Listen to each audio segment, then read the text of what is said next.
Hey, what's up, everybody? It's the Razman with another RazMansReality. We're going to start off today by talking more Narnia, but this is the third straight day now that we've had Narnia stuff to talk about, and I was inspired by all the great people that I got to know at Narnia Web. Narnia Web has been one of the most welcoming communities that I've ever been a part of in the short time that I've been a part of it. Definitely wish that I would have found it sooner, but with this being the third straight day that we have Narnia related info to talk about, it got me to thinking about my old days on the hotlines in the Dayton area and how sometimes we'd have to devote entire reports just to one subject, just to cover all the questions and comments that we had on it. So one idea that I am contemplating and I'm throwing out there right now, and I want you, my viewers, to let me know either through comments or through other ways that you talk to me if you think this is a good idea or not. And I'm talking about specialty shows, like special editions. We'll have the regular editions like RazMansReality number whatever, but then we'll also have specialty editions devoted to one subject. Like, for instance, a specialty edition could be Prince Caspian, the book, versus the movie, because that's what we're going to talk about today, among other things. So, let's get started, shall we? I had so many people ask me questions yesterday, Narnia-related questions, Narnia-related things they wanted to see on today's show, that I sort of forgot who said what. So I'm just going to call you guys Narnians out there. So I hope that's okay. One of my fellow Narnians out there was very jealous that I had the Blu-ray version of Prince Caspian. I'd never seen a Blu-ray before. Wanted to know what the Blu-ray case for Prince Caspian looked like. So here it is in all its beautiful glory. The Blu-ray edition of the Chronicles of Narnia Prince Caspian. Another fellow Narnian asked me what my favorite part of the Prince Caspian movie was, and that would absolutely have to be Trouble Hunter's Cave.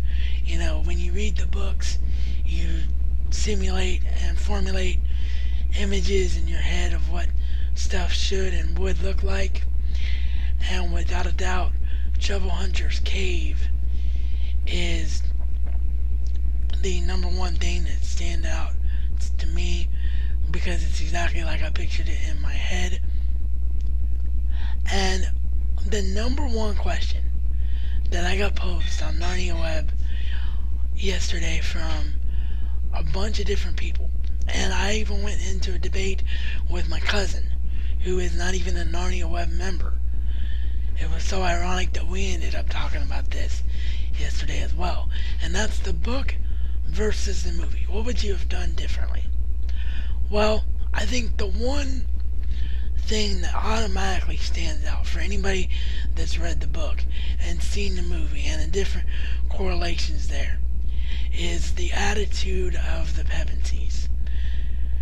The Pevensies should behave like adults, because they are adults in children's bodies after spending so much time in Narnia. And there wasn't enough of that adult interaction from the Pevensies. They tried it with Peter, but in doing so they changed Peter's character far too much, made him seem like a jerk. I tried analyzing this, is that maybe they wanted him to redeem himself at the end and all of that, but there are far better ways they could have done it, and I think the only person they did it well with was Lucy.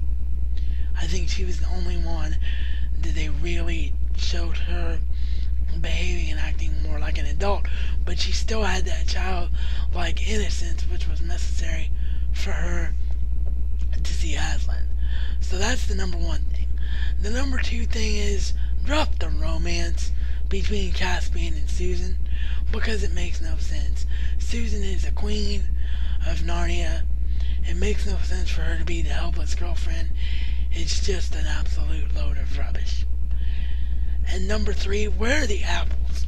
There are no attention paid to the apples in the Prince Caspian movie. Bring the apples into the forefront. So that's just 3 things. Like I said, this is something that could take up a whole edition, so that may be something that's done down the road, because there's a whole lot more that I could say. TNA last night, not much to write home about except for the returns of Brother Ray and Petey Williams to the front line.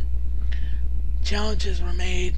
Brother Devon challenges Kurt Angle at Against All Odds, and Brother Ray challenges Sting for the world title Against All Odds. But that's basically all that went down. It was a very boring show. Angelina Love and Velvet Sky got mud thrown on them. It was officially announced that Governor Palin was fake, but other than that, not a lot going on. The only sports story that's really out there today is Kevin Youkilis signing a 4-year deal with the Red Sox.